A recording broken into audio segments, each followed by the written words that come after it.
encore un petit exemple de ce qu'on voit au Japon, c'est super amusant. On était donc sur le passage piéton, on attendait que ça se passe au vert. Mais ici, ça passe pas au vert tant que vous appuyez pas sur le bouton. Il faut appuyer sur le bouton et ça passe au vert.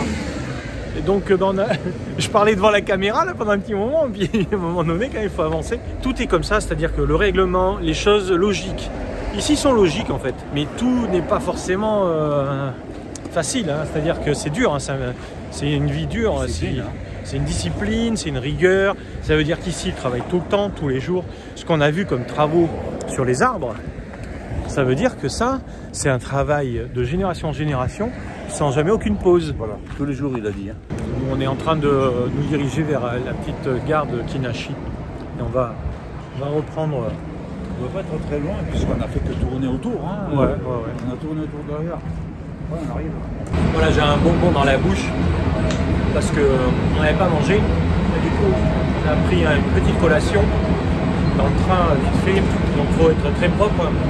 Vous avez votre petit sac plastique avec votre petite poubelle. Et le bonbon, c'est pour le dessert. Voilà, donc maintenant, on va aller... on a pris le train, là, on va à Okayama. C'est un train qui va faire 5 stations.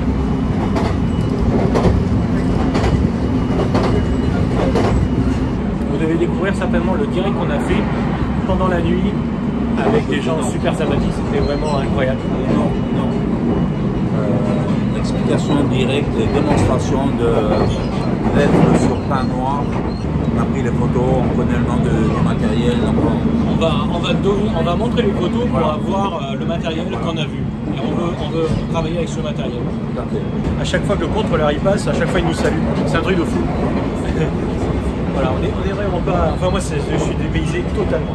Je suis aussi conquis par ce pays parce que il y a une forme de simplicité, de logique, de rigueur, mais c'est valable pour tout. Dans le train, le comportement envers les gens, etc. Les côtés négatifs, c'est que par exemple pour un Européen, ça surprend de travailler tous les jours. Alors je regarde en plus les paysages, des paysages encore fantastiques. Donc, voilà, j'en profite une dernière fois parce qu'on s'en va maintenant de Takamatsu. Voilà, je vous montre les rizières.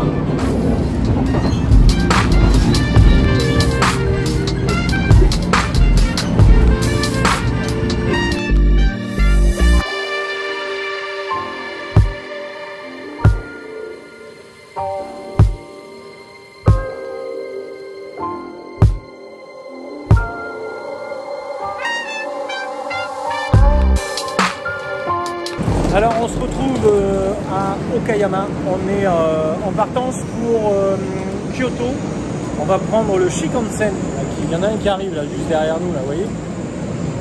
Shinkansen. Je commence à être plus détendu dans le passage dans les trains parce que maintenant on commence à s'habituer. En fait avec le Rail Pass on a droit à à deux types de trains en fait, le Hikari et un autre nom, mais je ne me rappelle plus, mais on s'en fout. Et le Nozomi, on n'a pas droit. Et le Nozomi, c'est celui qui est là, qui est en attente, mais on ne va pas pouvoir le prendre parce que lui, c'est une version de luxe en fait. Je vous montre sur le tableau celui qu'on prend, en fait, c'est le rouge, celui de 16h23. Il est en partance donc pour Tokyo, mais en fait, on va passer par Kyoto. Voilà. Et celui de 15h56 au-dessus. On ne peut pas le prendre, c'est dommage parce que celui-là il va beaucoup plus vite. On a quitté la campagne, on est dans l'effervescence là, tout de suite il y a du bruit partout. Hein. Là on n'est plus au milieu du bonsaï, là on revient sur terre. Non, ça ressemble un peu... non, ça ressemble à rien du tout en fait, tellement que c'est bruyant. Les Shinkansen qui se barrent là, hop là. Ça va plus très vite. Impressionnant. On a un petit peu de temps devant nous parce que on va attendre, donc comme 16h23, et là il est moins le quart, il a fait un peu plus de 30 minutes d'attente, bon c'est pas bien grave, on a optimisé.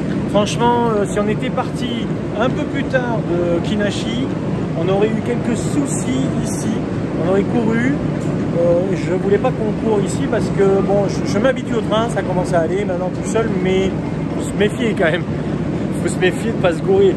En plus, on n'est pas, vous voyez, il va falloir qu'on remonte le train parce que je crois qu'on n'est pas encore dans les les wagons, vous savez, non réservés, not reserved. Donc il faut aller dans les wagons 1, 2, 3. Ouais, c'est possible, tu peux tester. Vous voyez, c'est encore une des choses qu'on n'a pas en France. Par exemple ici, si je me gourre pas, c'est du café, ça. C'est ouais, du café, voilà. Le prix, 140 yens, ce qui veut dire environ 1 euro, 1,20 euro. Voilà. C'est un ou l'autre, c'est pareil. Hein. Et ben voilà. Alors dis-moi, quel goût ça a? C'est du café chaud. Du café chaud. Du très bon café chaud. Moi qui suis un amateur de café, je vais en prendre un aussi.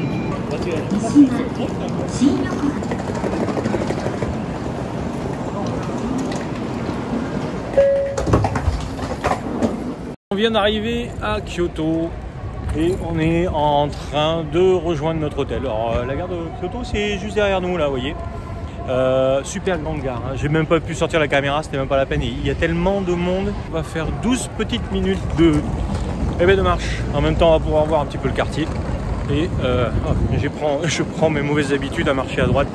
Et en fait, il faut marcher à gauche sur les trottoirs ici. Donc c'est même très difficile de...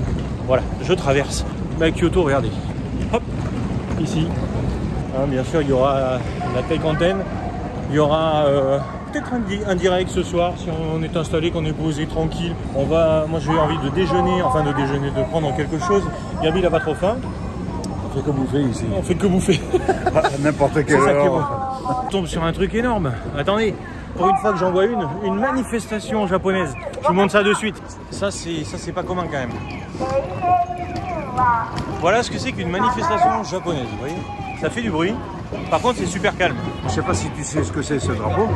C'est le drapeau des gays, hein, des gays, c'est ça. C'est le drapeau des gays. Donc apparemment, ce serait pour l'intégration des gays. Petite manifestation ici à Kyoto. Voilà, en tout cas ça chante, ça danse. Nous on continue, on va tout droit. La tour elle est incroyablement grande. Et apparemment, ça ressemble un petit peu à une tour qui a été faite à Poitiers, il me semble, au Futuroscope de Poitiers. Je pense que c'est un peu le même style avec un restaurant juste au-dessus. Allez, on va continuer.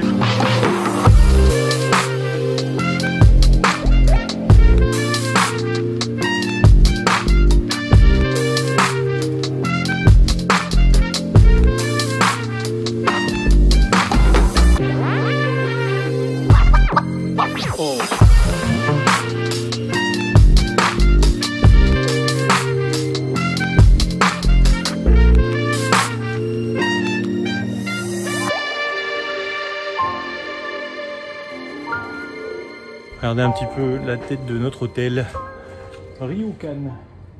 Voilà, dans une petite rue de Kyoto. Vous voyez, je vous montre une petite image à la volée. Regardez derrière, vous avez un jeune homme qui est en train de s'entraîner au baseball. Ici, il n'y a pas trop de place. Je parle pas trop fort parce qu'on est dans la rue. On est en train de sortir du restaurant.